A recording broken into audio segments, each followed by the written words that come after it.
Good evening. My name is Jim Barrett, and I am honored to serve as the Executive Director of Pisgah Legal Services. Thank you so much for joining us for our 12th Annual Justice Forum. It's so great to be back at the Wortham Theater. It is wonderful to see so many of you here tonight. I'm excited to return to an in-person Justice Forum for the first time in several years. And because we now live in a hybrid world, we have more than 100 people joining us virtually as well. So thanks to all of you for tuning in too. Tonight we're focusing on the intersections of health, equity, justice, and the civil legal systems. We're thrilled to have as our keynote speaker Dr. Jamila Michener, a professor, researcher, and advocate. Dr. Michener studies poverty, impacts of racism, and public policy, with a particular focus on health and housing. Her recent work has been centered on civil justice. Dr. Michener's voice will bring new insights to the work that Pisgah Legal Services has been doing for more than 40 years, and we're really grateful that she can join us. Before we get to the main event, I want to thank the many generous sponsors of this evening, including Pisgah Legal Services champions and partners for justice, and all the local companies and individuals that made this event possible. We could not host this event without you, and we're so grateful for your support. Please take a minute to check out our sponsors in the program. For those of you that are just learning about Pisgah Legal Services, as you saw in the video, we provide free civil legal aid to people struggling to make ends meet in Western North Carolina. Pisgah Legal's poverty law experts provide legal services such as homelessness prevention, domestic violence prevention, and access to health care and basic needs.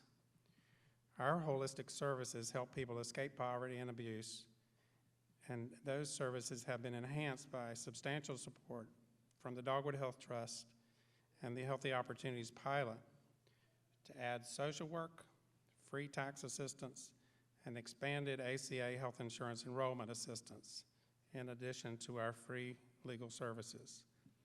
We seek to reduce the rate of child poverty and increase the rate of people with health insurance necessary for living healthy and prosperous lives. You can visit our website at pisgahlegal.org to learn more about our work and how you can get involved. And now let's get to the main reason why we're here tonight. It's my privilege to introduce Dr. Jamila Michener. Dr. Michener is a professor of government and public policy at Cornell University. Her recent book, Fragmented Democracy, Medicaid, Federalism, and Unequal Politics, examines how Medicaid, the nation's public health insurance program for people with low income, affects democratic citizenship. Prior to working at Cornell, she was a Robert Wood Johnson Health Policy Scholar at the University of Michigan. Dr. Michener received her MA and PhD from the University of Chicago and her undergraduate degree from Princeton University. She has shared her expertise on National Public Radio recently. I, for one, cannot wait to hear what she has to say. Please join me in giving a very warm welcome to Dr. Michener.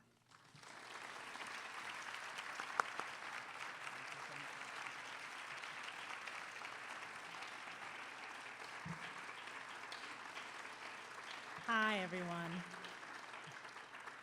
I really appreciate that. The one downside to great introductions where people read the bio is I feel like it sets too high of a bar.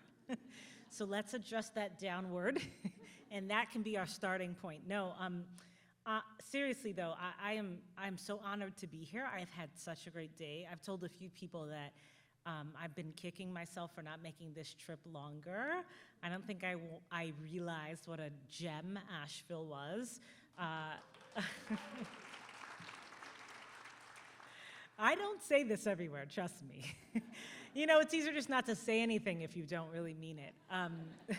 But I mean it. I got a kind of tour. I got to learn even more about the work that Pisgah does, and I've gotten to talk to so many of you, and there's something really special here. So I appreciate you all for being here tonight and for what you invest in this community. And Pisgah it's clear to me, such an important part of that. So I am going to try to stick to time, which is notoriously difficult for me to do, but I have some accountability over here in this corner.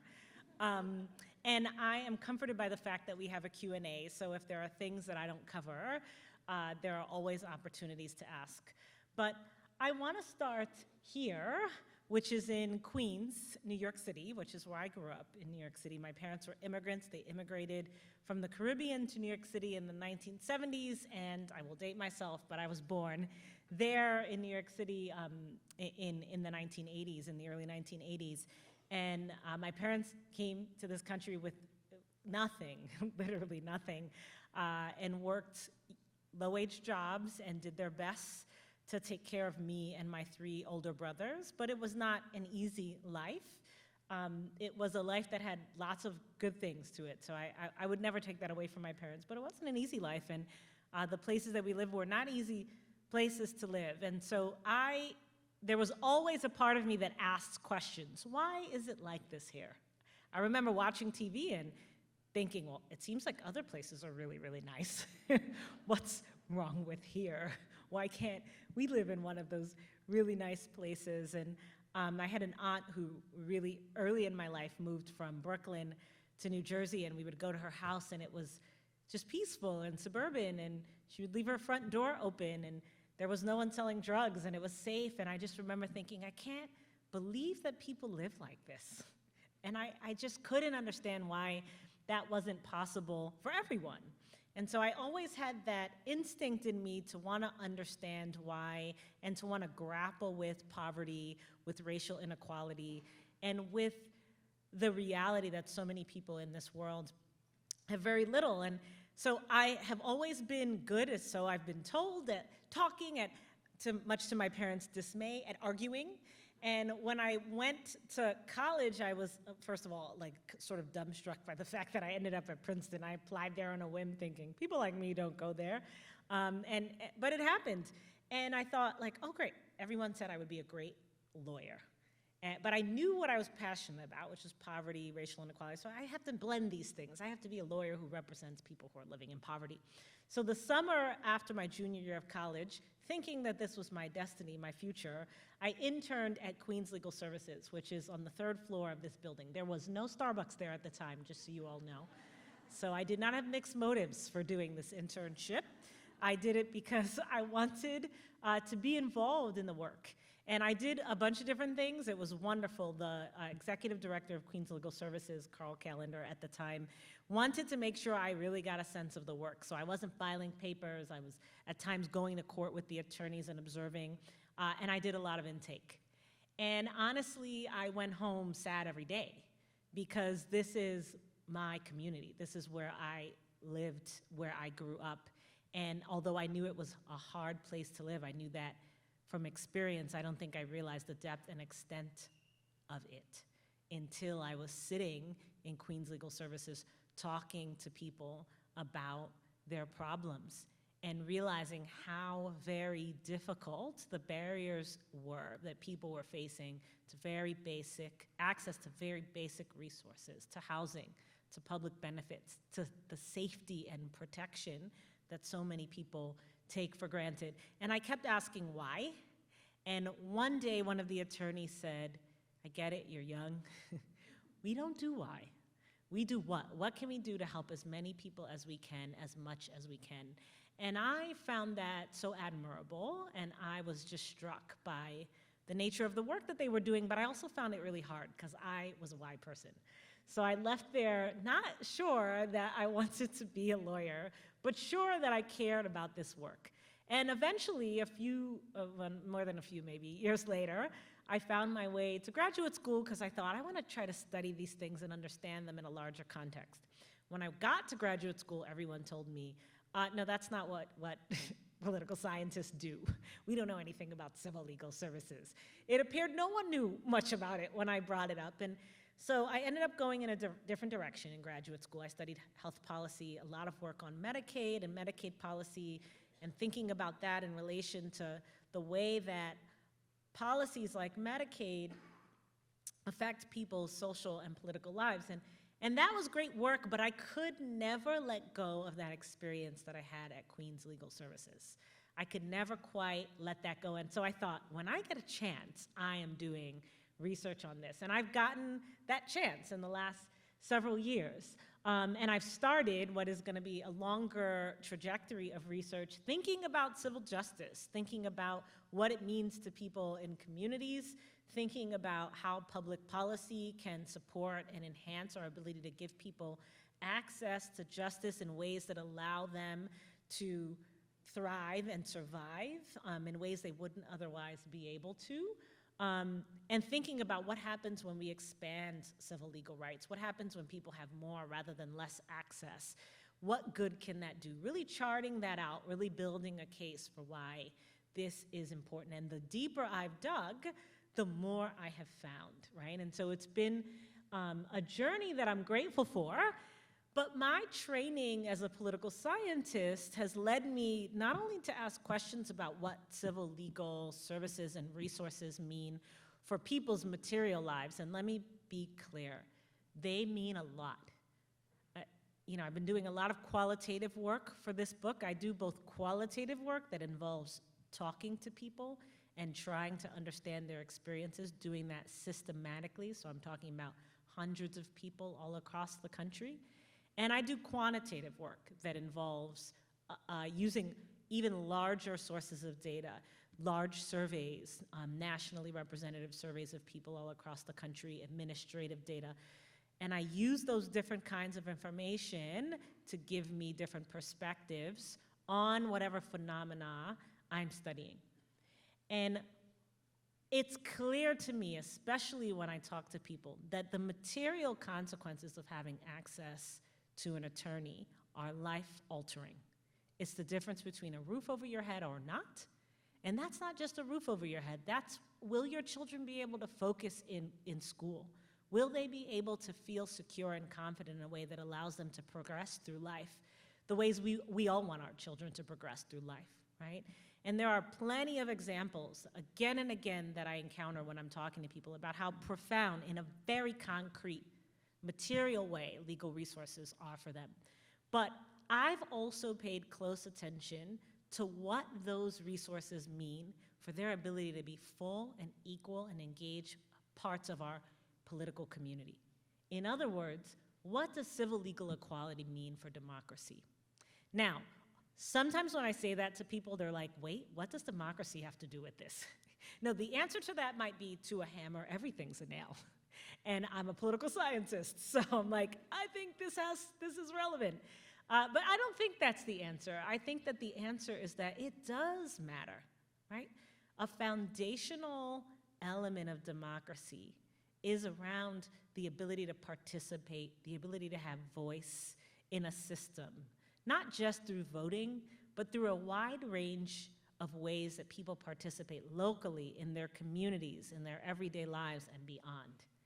And what I have been finding everywhere I look is that legal resources provide people with the capacity, with the motivation, and with a set of experiences that push them to activate that part of them, to become more politically engaged. Let me be clear.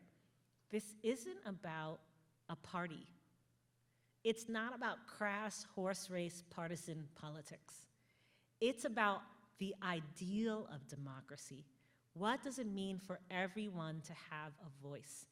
And as I've been doing this research, I will say I started off from a cynical place, and maybe that was driven by my initial experiences at Queens Legal Services. I thought, like so many other policies or social programs that we have in this country, it's more than likely that people will have negative experiences with legal systems that are going to disempower them.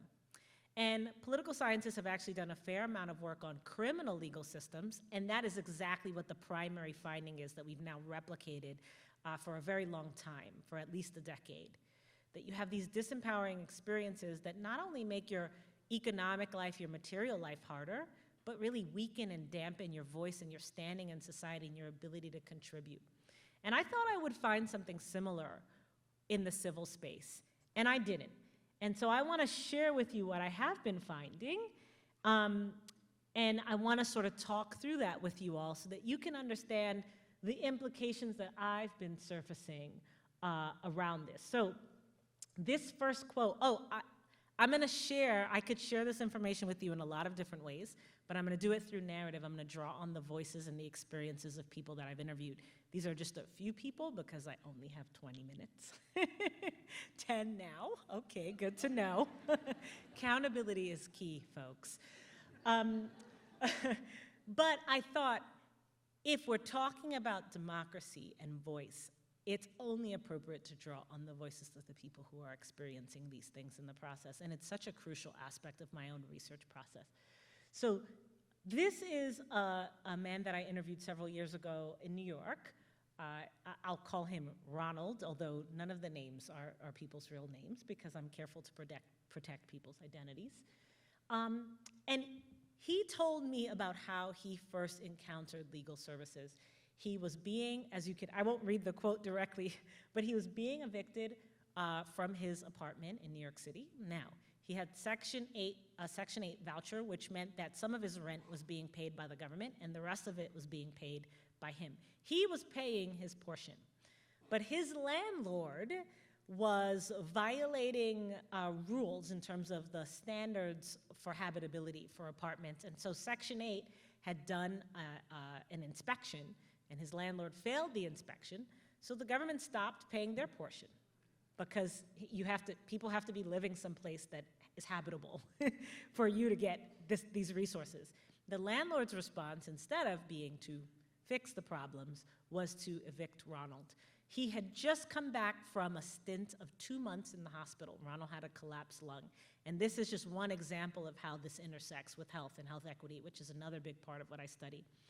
And this is something like the day or the day after Ronald returns from the hospital that his landlord sends an attorney to serve him papers. His 5 children are there. He is a single dad. And it is a harrowing and troubling experience. And he doesn't understand what's happening. He doesn't understand at this time why he's being evicted. And he's asking why, because he has been paying his portion. And he says he got the papers and he couldn't understand one document, one paragraph, one sentence of what he was reading. So this is a larger system in terms of housing that can be deeply disempowering. But this is not where the story ends for Ronald. Although he is supposed to be on bed rest, he gets out of bed and he's like, I have to figure something out. Like, it's not easy to find housing. It's not easy, certainly in New York City, but increasingly not anywhere. So the prospect of losing your housing, it's really the prospect of being dispossessed in a really fundamental way. And when you're the father of 5, that is not fun. So he leaves, he's looking for some help. And someone is lucky, he's lucky enough, even though he doesn't know if his lungs are gonna collapse, he's not supposed to be out of the house, right? But someone points him to a legal services organization not far from where he lives, someone that he knows, an acquaintance that he knows in his neighborhood. And he says, so through the grace of God and his mercy, I was able to see a lawyer that day. And everything changes for Ronald after this point. Everything. By the time I meet him, he is actually organizing around the fight for a right to counsel in housing court in New York City, a fight that was ultimately won. And he talks about his motivation to do that work. Ronald is very low income. He works a lot of hours. He's taking care of his children.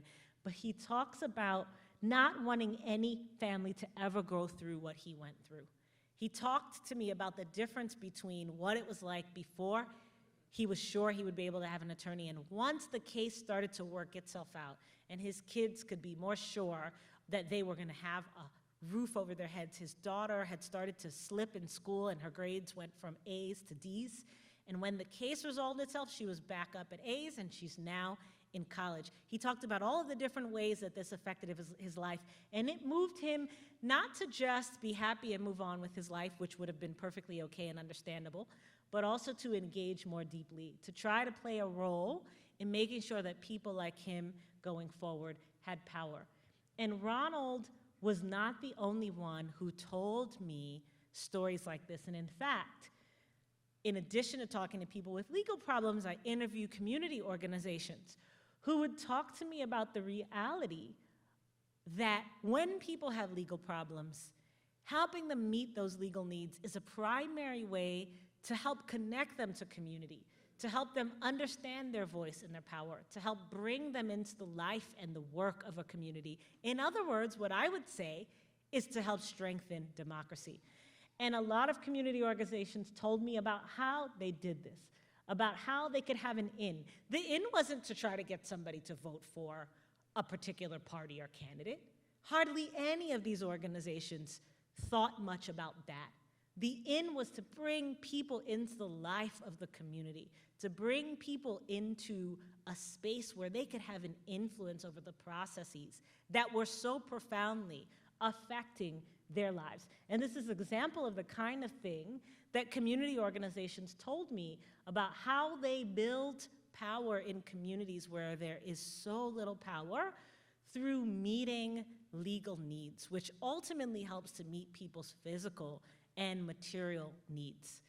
And this is important because often when I'm talking to people about civil legal services, there are these David and Goliath situations, and there is this sense of how do we navigate a system that is in so many ways so broken. And one of the answers I consistently give is changing the nature of power dynamics. Who has a say? Do the people who are most impacted have a say? And what we don't realize, I think often enough, is that legal services actually help that to be manifest. They give people the capacity, the space, the support they need, not only to have their legal problems addressed, but to more fully be people who have the capacity to invest in their families, in their communities, in their world. This is another example of how legal services provide the kind of, for the civic foundations of democracy, right? And I'm intentionally not reading these to you because I know that you can read, but this is actually from an interview that I had with an attorney who talked about, you know, a woman who had a terminal illness and they were able to make it so that her older daughter, who had turned 18, was able to retain custody of her brother, and they were able to make sure they could stay in their public housing after their mother died, and they could retain the resources they needed after their mother died. And it's, at the end, the attorney says, I don't know what would have happened to those kids without the help. And what does this mean for, this isn't directly related to politics, but without these kinds of supports, it's not possible for people to then become the well-functioning, invested, strong members of our social and political communities that we all need each of us to be, right? So there are so many layers to this. Just for a few minutes, and then I'm gonna wrap up, I wanna back out to show you, and don't worry, I know this looks more complicated than it needs to, but I'm going to explain it in very straightforward terms. So you might wonder, oh, these quotes from people, they're great, but is this really a larger pattern? So I did a survey with a colleague of mine at Duke University. Her name is Mallory Sorrell. And we surveyed people about whether they had legal problems, whether they received legal assistance, and also on that survey there were questions about political participation, voting, and other forms of civic and political engagement.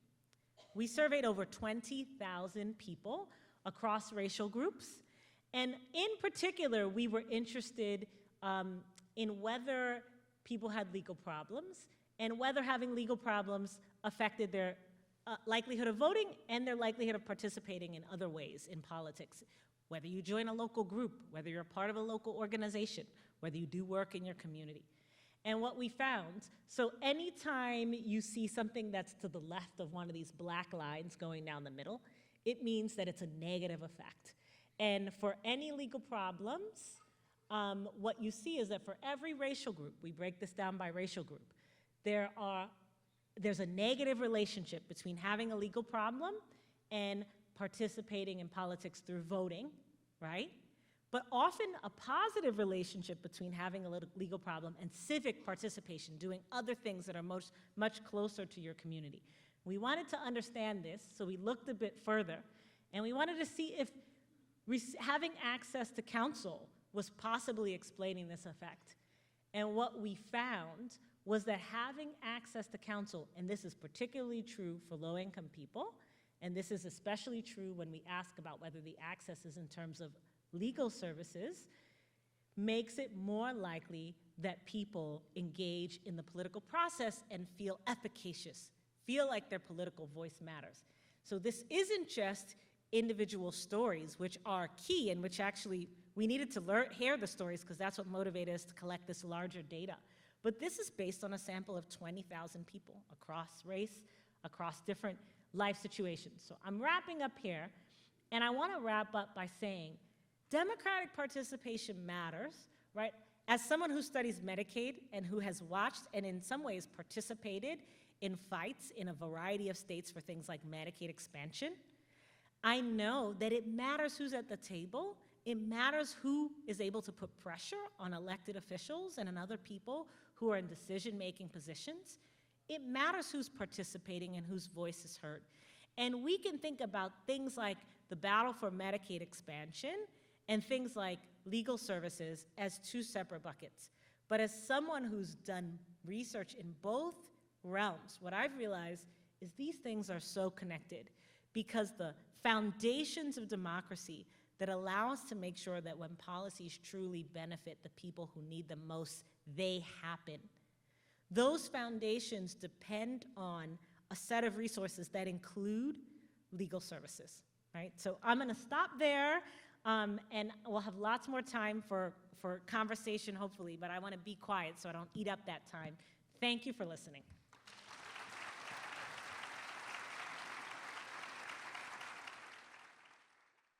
Well, good evening, everybody. I am Jackie Kiger. I'm the Chief Operations Officer with Pisgah Legal Services. Dr. Michener, thank you for being here with us this evening, and thank you for your powerful words in this keynote.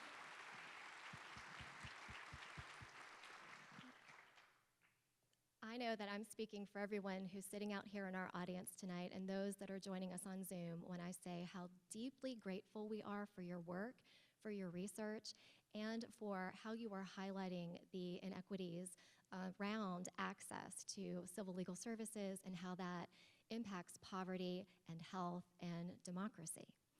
And I'm really excited that we have the next couple of moments here together in this next part of the program to dig in a little deeper to your research and your work and to talk about those connections and how it intersects with our work here at Pisgah Legal Services. So I told you, Let's go. When we were talking earlier, and you've ended talking about Medicaid, and I told Dr. Michener I really wanted to start with Medicaid because in your book, Fragmented Democracy, you are examining the disparities in how Medicaid is handled in each state. And what we know is that here in North Carolina, we are one of only 12 states that has failed to expand Medicaid, which would provide quality, affordable coverage for the very lowest income people here in our state. If the General Assembly chose to do so, more than 500,000 North Carolinians would have access to Medicaid coverage. They would be able to get preventive services, they would be able to treat chronic disease and have access to being healthy and having services that are comprehensive. When you hear that number, what is your reaction? Well, probably my 100% honest answer is anger. Yes. Just because it's such an incredible opportunity to help people in such a profound way. And I think my second response is to want to make it clear the multifaceted ways, the numerous ways that Medicaid expansion helps people. I think we can really underestimate this. Yes, Medicaid is giving people access to health care, but that is a gateway to so many other kinds of good in people's lives. So I don't want to be super geeky, but bear with me as I just quickly rattle off some of the really strong relationships that, that scholars, including myself, but also others, have found between Medicaid expansion and outcomes in people's lives. Medicaid expansion significantly decreases your likelihood of being evicted. Medicaid expansion significantly decreases your likelihood of being reincarcerated if you've ever been incarcerated, so it lowers recidivism rates. Medicaid expansion is the #1 anti-poverty program in the country. You name the program that you love, Medicaid is doing more to decrease poverty than that program is. Medicaid expansion is in particular decreasing child poverty. Medicaid expansion is associated with improved educational outcomes. And Medicaid itself, because it's a program that has such a long life, when we look at what happens when you give children and their families Medicaid at an early stage in their lives, and then we follow them 15, 20 years down the line, those kids are more likely to graduate high school, they're more likely to be employed, they're less likely to be incarcerated. Medicaid has benefits in the short term, in the medium term, and especially in the long term that far outstrip the cost. Even if you don't care about human welfare, which we all should, by the way. But even if you don't and you're just some sort of crass fiscal hawk, Medicaid is a wonderful investment. And it's helping people. I just don't understand why we wouldn't want to do this. Now, we all know that the world is complicated and there are plenty of reasons. But every shred of evidence that we have suggests that this is an absolute no-brainer. Yes, yes.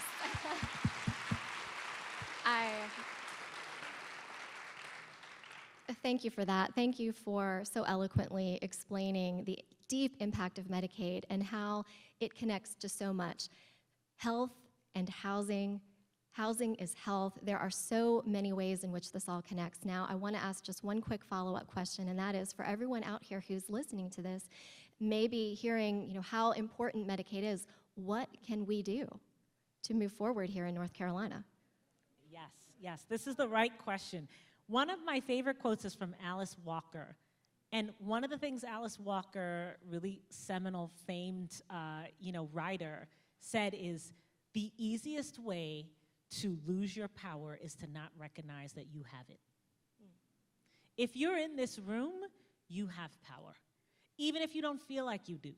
You have the power to write to your elected officials. You have the power to call them. You have the power to disrupt, disturb, speak, push, press, donate, in every way that you can possibly find leverage. And these things matter. I've worked with folks in Kansas, in Missouri, in places where Medicaid expansion seemed like an impossibility. I've been doing work lately with folks in Maine.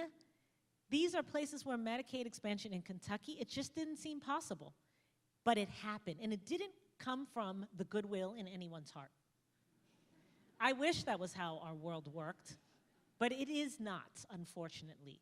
It came from the exercise of power by people who refuse to sit idly by and observe injustice. And that is everyone in this room. You can do more than you might think you can. Yes, thank you.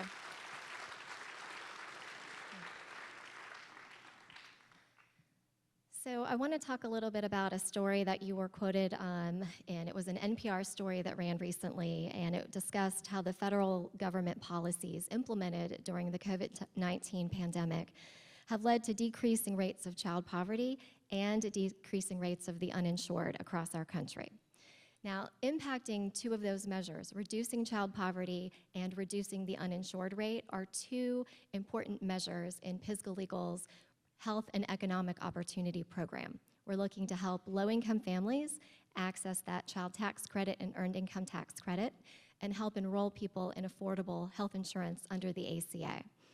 Why are policies like this, where we're expanding access to health care and we are boosting income, essential for low-income people in our country? And what needs to happen on that policy level next?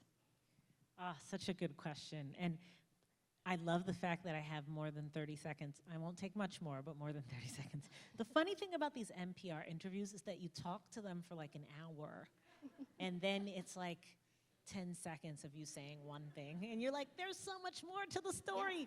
Yeah. So anyway, you know, I think that of all the ill and all the harm and all the terrible things that COVID brought, and there are no shortage of them, one of the amazing things that I think it afforded us was an opportunity to see more clearly the power of policy interventions to alter people's lives. And I think we can falsely think of problems like poverty as just these perennial things that will always be there, and there's not much you can do, and you can throw all the money in the world at the problem, and it's not gonna go away. And we have these odd and empirically unsubstantiated platitudes that we can sometimes be told. And that is not true. It turns out that when you invest in alleviating poverty, in reducing poverty, you can do it, and you can do it pretty straightforwardly. It turns out that when you invest in providing people with access to healthcare, you can do it, and you can do it pretty straightforwardly. It doesn't mean it's easy, right? And the largest barrier, honestly, is politics, because these issues have now been perceived as partisan issues, and we're in a place where we're the most polarized ever in partisan terms than we've been before. But I always push folks to rethink that. You know, fighting poverty is not a partisan issue. It should not be. Maybe it is, but it should not be. Providing people with universal access to health care, Yes. it should not be a partisan issue. And what's amazing, either with policies like the child tax credit around that, or Medicaid expansion, or other policies that unfolded during the pandemic, where, for example, we really cut down on the Medicaid churn. Why? We just stopped making people have to recertify and jump through a million different hoops in order to stay on the program. This idea, if you really want this, why don't you jump through fire-burning hoops, and then we'll see you want it. How many of us are doing that to maintain our health insurance again? Too many people, frankly, but many people have the luxury of not having to do that. And so, to remove barriers and to create resources, we saw the consequences of that when we remove the barriers and we create the resources, is that many more people have many more resources, children and families in particular. And we did it through policy. And it wasn't easy, and it hasn't been particularly sustainable, but all of the evidence suggests that it's changed people's lives for the better. So the question is, how can we build the will, the support, and ultimately the power that we need to make it so that it's not an option for the people who are making decisions about policy to say no to what's good for the vast majority of us? Absolutely. Thank you for that. I think I have time to ask you one last question in this part of the program, and I want to kind of connect on that in terms of what can we do moving forward. We have, you're a college professor, and we have a lot of students and young people here joining us tonight. Hi, students. I know that there are students from UNC Asheville and some of our other local colleges out here in the audience and joining us on Zoom. So what advice do you give your students and other young people about how they can influence issues in their community and across our country? I want to tell the students that it's not easy to study racial inequality and poverty, and there are many days where I'm like, this is so hopeless. And the thing that keeps me inspired are my students. Being around young people who are like, yeah, this is hard, but we are willing to do it, and we are ready to do it, and we have the energy to do it. I guess I would say a few things. One is, similar to what I said before, don't underestimate your power and your potential and your voice, and think that because you're young, there's nothing that you have to contribute. Two is, recognize all of the different modalities and the pathways for doing this. Sometimes I think we can be really caught up in like national politics. I tell people I try not to actually, but if I happen to be on an airplane next to a chatty person, for example, who insists on me, when people say, what do you do? I say, I'm a teacher. And then they just assume it's like middle school or something, and I allow that. But If it's somebody like me, as the folks at Pisgah, especially Allie, can attest to, who asks too many questions, eventually, not Allie, me, I ask too many questions. Eventually they figure out what I actually do, and then it's like, oh, tell me what you think about the president, or something like that. And we can have this myopic view of politics that's horse race politics, that's like, who's gonna win in the midterms? I'm not saying who's gonna win in the midterms isn't important, it is very important. But I'm saying that, that is one of many things that are important. And when we get too preoccupied with that and it feels far away and it feels like, well, it's just one vote, what can I really do? Well, you can do that. You can cast that one vote, you certainly can. I mean, you can do a lot more. You can work in your community. You can find organizations that are doing the work. You can lend them your brilliance, your insights, your energy, your inspiration. And you can do that across levels. You can find state organizations, advocacy organizations. There are so many different places to kind of get involved and insert yourself. And sometimes it's social media. Look, Twitter is fine. Instagram is fine. Those are important avenues. But don't stop there, right? Don't just point and click. Figure out on the ground how you can connect to real work that's being done to advance the issues that you care about. When I have seen my students do this, it's been absolutely transformative. I know we're running out of time. I want to tell one quick story. It's going to be quick, I promise. I hope you're with me. So a few years ago, I was teaching a class on campus called Prisons, Politics, Policy. It's a class that I teach every so often. It's very popular. I usually have maybe 150, 200 students. Cornell has a big prison education program. I'm a part of that. I do quite a bit of teaching in prison. And that class is just a way for me to bring students into that world and help them to see some of the issues there. And some of the students from that class I did an engaged project with. So we wanted to find a way to move outside of the classroom and really bring our learnings into the world. I worked with a local community organization in my community that worked on re-entry. The students helped that organization to do something they'd been looking to do for a long time, do a series of in-depth interviews with people in our county who had been returning from jail and prison to understand what their needs were, what their most acute needs were. What we quickly found out, and that research wouldn't have been possible without the students, what we quickly found out was that one of their most acute needs was housing. Because you have a criminal record, they run a background check, it's just very difficult to get housing. Even if you've turned your life around, you're doing everything right, you may still end up being unhoused. And so we realized this, we drew on these interviews, the students helped to write a report. They even helped to go before our county legislature and lobby to our legislature to get more resources. And ultimately, we got those resources from our legislature. As a result, in collaboration with a number of other organizations in our county, we were able to build what we now call the Sunflower Houses, which provide a dedicated space for people who are returning from jail and prison, who have a criminal legal background, to have someplace safe, someplace secure, and someplace nice to live. That was students.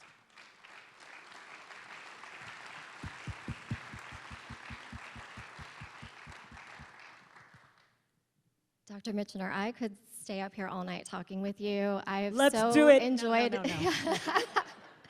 I've really enjoyed this conversation, and you mentioned, that your students inspire you, and I just want to say that you are inspiring all of us here this evening, and so we thank you. We thank you for that. And now, though, we have a great audience with us, and they have been providing questions. And so we're going to move into sort of the final part of our program this evening with Q&A from the audience. And so I will invite my colleague, Dylan Samasco, to come up. Hey everyone, good evening. I am Dylan Samasco. I am the program director for our North Carolina Medicaid Ombudsman program out of Pisgah Legal Services, and I am privileged this evening to get to share some questions that we have received from all of you and share them with Dr. Michener. So the first question we have is, what perceptions about poverty from all social and legal points of view create limits on making the case for a need to support those who are poor? And this was submitted from some UNCA students. I love it. The students always ask the best questions. I teach a course on campus called The Politics of Poverty. It's one of my favorite courses to teach. It's also one of my hardest courses to teach. The reason it's one of the hardest is because most of the students who come to Cornell come with a set of assumptions about poverty and about people living in poverty. And so much of the class is about unraveling and helping them to interrogate those assumptions, to hold them up to the light of empirical reality, right? And they're not the only ones with the assumptions, right? They're embedded in our society. I mentioned one, this idea that, well, poverty is some kind of individual or cultural problem. Money can't fix it. We can throw all the money in the world at it and it won't fix it, right? And there are so many examples to the contrary of that, right? I mean, poverty rates among elderly people prior to the passage of Social Security were extremely high. If that was a cultural problem, then when we got Social Security, they would have stayed high. Instead, they plummeted dramatically. It turned out it wasn't a cultural problem. It wasn't an individual problem. It wasn't about hard work. It was about resources that we make available to people who need them most profoundly. So I think this idea that can we really solve the problem, it can just diffuse the inclination to really take bold steps from the beginning. I think another big one is this distinction that we make between who is deserving and who is undeserving. It is baked into our DNA. Many of us can't help it. I find myself doing it at times, right? And now that, you know, I have two kids. I have a 9-year-old and a 12-year-old, and it's really interesting having these conversations with them and realizing how somehow, I don't know if it's osmosis or whatever, because I'm like, but I'm your mother. These ideas, they penetrate our consciousness and they sit sort of deep within us. They're baked into our public policy. They're baked into our cultural discourse. They're everywhere. And what they tell us is there's some subset of people who deserve poverty. They're not working hard enough. They're not morally upstanding enough. They're not trying enough. They are deserving of their own fate. And what does it mean to deserve to be hungry, to deserve to be homeless, to deserve to not have health care when you need it? What is it that you can do that warrants that if we believe in our common human dignity and humanity? I think the answer is that nobody deserves that, right? And that can sound very romanticized to folks like, well, realistically, resources are limited, and so we have to focus on the people who really are, you know, who earned it, who deserve it. And even that narrative, it's a narrative. We are the richest country in the history of the world. If we cannot do it, it's really sad and hard. But the will is not there, and part of what can undermine that is this idea, or these ideas about who is deserving and who is not deserving. I'll end on this one note, which is to say, when you think about over the life course, so this is from the time that someone is born to the time that they die, over 60% of Americans throughout their life course are gonna have to rely on what we think of as poverty programs for survival. About over 50% of births in this country are financed by Medicaid. Increasingly, long-term care is financed by Medicaid, even for middle class and upper middle class people, because nursing homes are extraordinarily expensive, and Medicaid is the only option for long-term care unless you've been, you planned really well, right? And then everything in the middle. Everybody gets sick. Everybody loses work. Everybody has things that are uncontrollable that happen to them. And everybody's flawed. So some of the things even that you can control, that you do quote unquote deserve, which of us can cast the first stone? This deservingness trope is such a barrier, and it's one we have to reject, I would say. Yes. Thank you, Dr. Michener. I believe we have time for one more question. Two, great. I'll try to be brief, I promise. So here's the first one. With the complexity of systemic racial and economic injustice, do you have any recommendations for specific target areas for policy change that might have the most impact on the everyday lives of people in our community? This was submitted via email by Anna. Thank you, Anna, for asking the hardest question possible. I really appreciate that, Anna. It's not late at all. I'm not struggling to remain sharp. You know, this is a hard one because these problems are so multifaceted that it's very challenging to pick one area. And I'm going to pick two, and it's obviously I will surface my biases, but I think healthcare and housing are really critical. I think without those pieces, it's very difficult. For example, healthcare is a work support. People are able to maintain employment and have greater upward mobility when they have it. Housing is also a work support. So if we want to think about where we can invest resources to get people in a place where they're able to thrive in our society and in our economy, I think healthcare and housing are critical. And I will say, in both of those spaces, I want to say something that I know is maybe it's not popular, and that's okay, I'll say it anyway. And everyone is free to disagree to the extent they want to. But I think to the extent possible, making it so that in those spaces, healthcare and housing in particular, that we move farther and further away from the status quo, which is, I think, that those things being commodities that are traded in markets for profit, and that we move closer and closer to those things being fundamental rights that everyone has access to, and that the focus is about providing universal access and not about profit. Now, that can look all sorts of ways. That can look all sorts of ways, and I know some people are like, socialism, and that's not the form that has to take, right?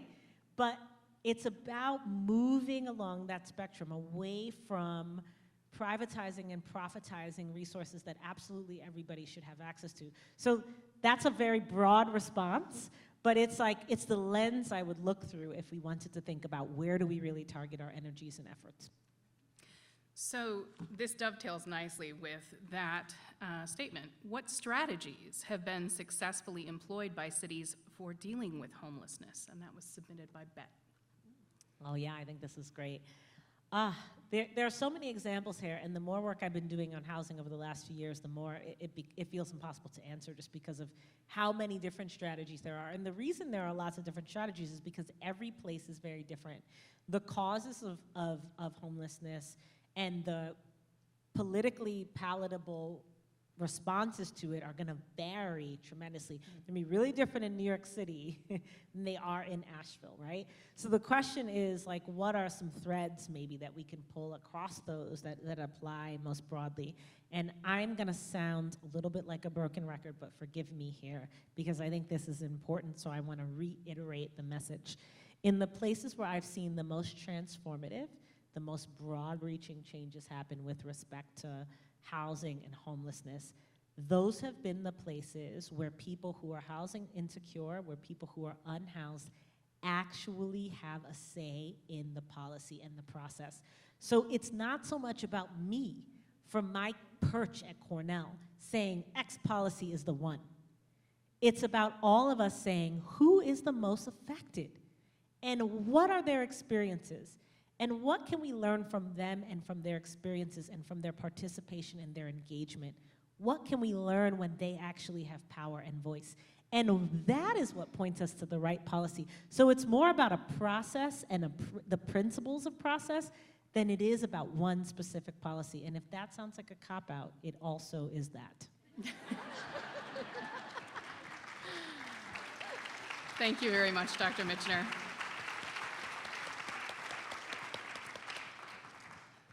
I want to thank our audience members for submitting those questions, and it is also my privilege to introduce Shelley Brown, who is our board president at Pisgah Legal Services, and she will be sharing some closing remarks. Thank you so much. Thank you.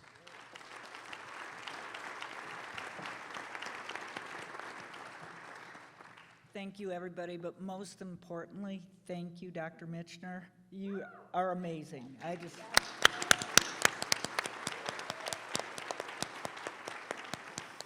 And also thank our very own Jackie. She is a rock star. And as Dr. Michener said, it is very bright up here, and I can't see any of you, but thank you for coming tonight, because this is the community we need. We need to be in this fight together, and we need each other, so thank you for coming. So for those of you who don't know me, my name is Shelley Brown, and I'm honored to be the chair of the board of Pisgah Legal. And as Jim mentioned, we have been doing these forums for 12 years, and we've had some incredible speakers. We had Marian Wright Edelman talking about children. We had Dr. Matthew Desmond, a Pulitzer Prize winner. We had Sister Simone, a nun on a bus. So, but Dr. Michener, you will go down in the annals as one of our best, I swear.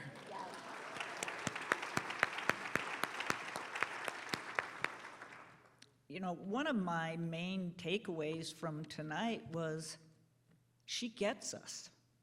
And I'm sure many of the staff here felt the same way. And oftentimes having to describe what it is Pisgah Legal does is so hard because we do so much. But Dr. Michener got it. She understands what we do, and she was able to describe it in understandable terms, and that was so wonderful to me.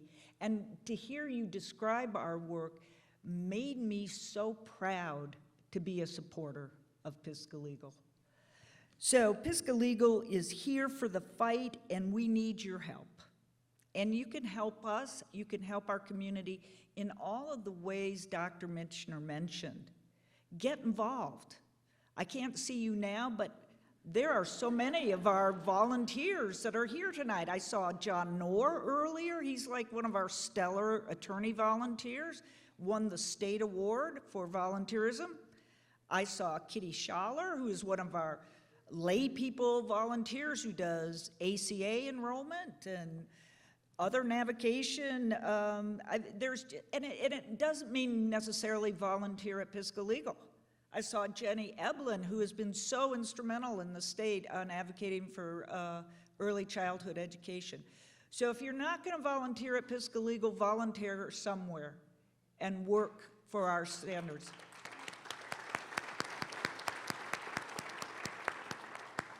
And also advocate. Advocate for these causes that Dr. Michener mentioned. And it's easy to do. Write a letter to the editor. We've done that. I saw Jerry Sternberg here earlier. He has taken that letter writing to a new level. I always look forward to hear what Jerry has to say in the Mountain Express. And most importantly, make a commitment to vote and to get everyone you know to the polls.